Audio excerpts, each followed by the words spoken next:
Chapter 15. Spencer W. Kimball Stand. We have a responsibility to the youth of Zion that they be not deceived by those who would call bad good and black white. Spencer W. Kimball, Ensign, November 1980, page 7. President Spencer Willie Kimball spent a lifetime of service to the LDS Church and gained an admirable reputation for years of work with the Lamanite people. It was in his nature to be kind and considerate to the underdog, any less fortunate people. It was probably this benevolent feature in his character that caused him to feel a special interest in the black people. During the mid-1970s, the federal government pushed very hard for all civil rights issues. At that time, this author was employed by the U.S. government and was continually made aware of these new legal policies. One day, the supervisor said that he could get in more serious trouble over violating these new civil rights laws than he could over security violations. These new laws affected all organizations, public, business, and even religious, including the LDS Church.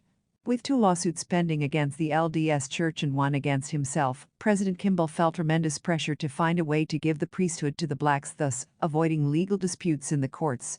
Bruce R. McConkie described what happened next. He said that all of the 12 apostles and the first presidency were gathered in the upper room of the Salt Lake Temple, and when we were alone by ourselves in that sacred place where we meet weekly to wait upon the Lord, to seek guidance from His Spirit, and to transact the affairs of His earthly kingdom, President Kimball brought up the matter of the possible conferral of the priesthood upon those of all races.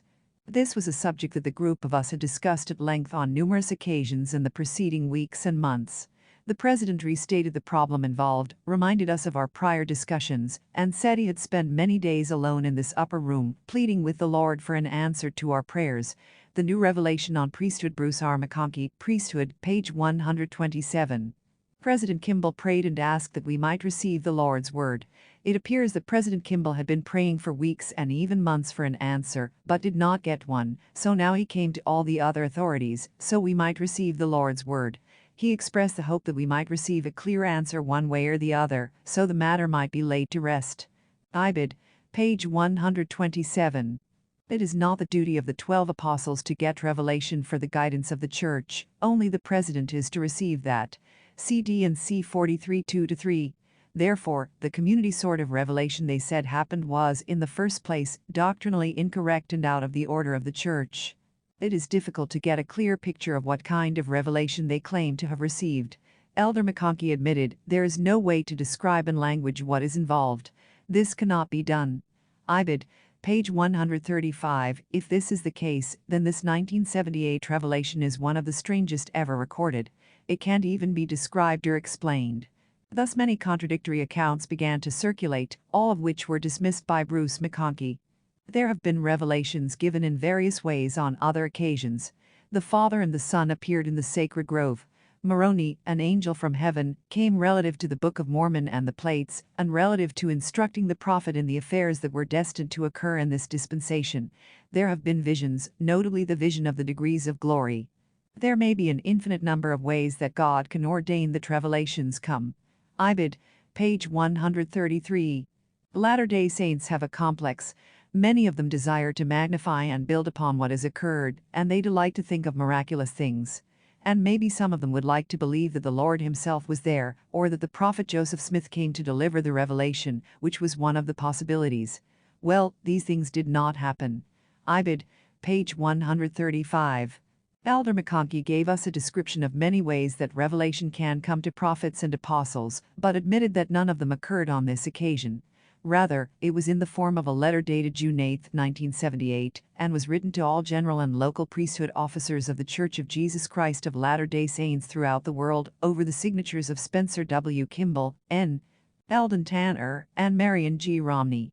One of the 4 paragraphs of this letter read as follows.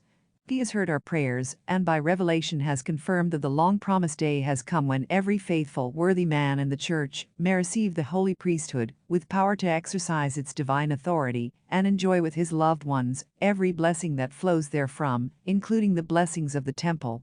Accordingly, all worthy male members of the Church may be ordained to the priesthood without regard for race or color.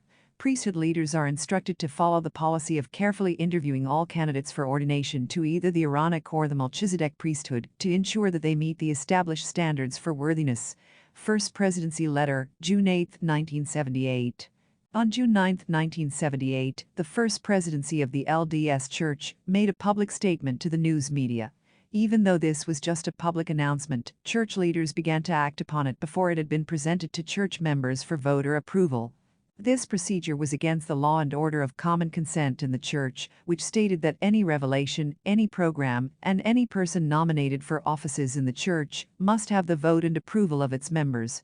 CD&C 2065-66, 26-2, 2813, 3834, 10421, 10464, 71-72, 124-144. This was no insignificant event or simple change in administrative policy. It would change the doctrine and laws of the holy priesthood that had been in effect since the events in Genesis in the Bible. The world totally changed for Mormons, and it would never be the same again, said Dorius Gray, who led a support group for Black Mormons and was an organizer of the Genesis group. It was a shock to most Mormons. The world has always looked at the religion of the Israelites as a pariah people, a low-class, inferior and hated group that does not conform or fit into the world's standards. On the other hand, the Mormons look at the world as Babylon the Great, the Antichrist, and the domain of the devil. There has always been this clash between the two. The world has persecuted, driven and killed prophets, apostles, and saints of God in every age. However, on June 9, 1978, a phenomenal thing happened. Their attitude toward each other changed, for on that date the last major difference between Mormonism and the world was eliminated.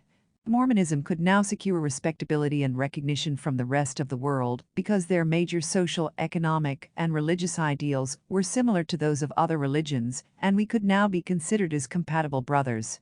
Friendship with the world and with the other apostate religions of Christianity had been a concern to Joseph Smith and Brigham Young, as well as to the early Christian apostles.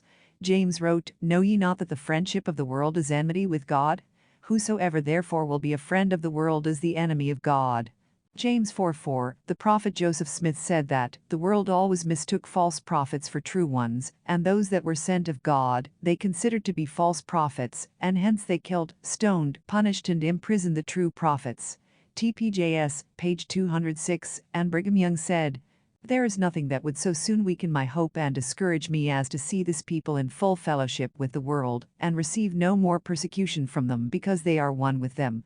In such an event, we might bid farewell to the holy priesthood with all its blessings, privileges, and aids to exaltations, principalities and powers in the eternities of the gods." JD 1032.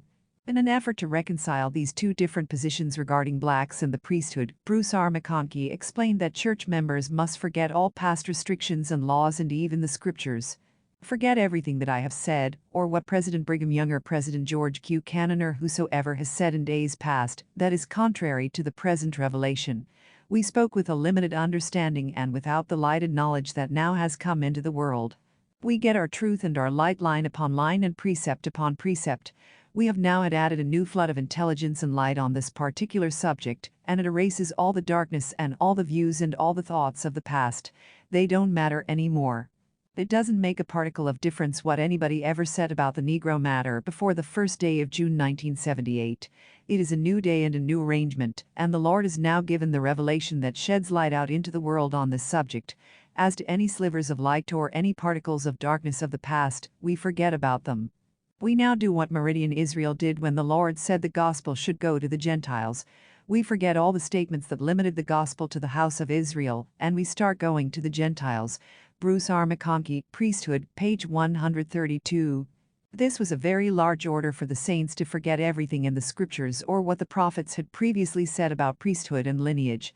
Elder Bruce R. McConkie also said that it was a revelation of such tremendous significance and import, one that would reverse the whole direction of the church, procedurally and administratively, one that would affect the living and the dead, one that would affect the total relationship that we have with the world.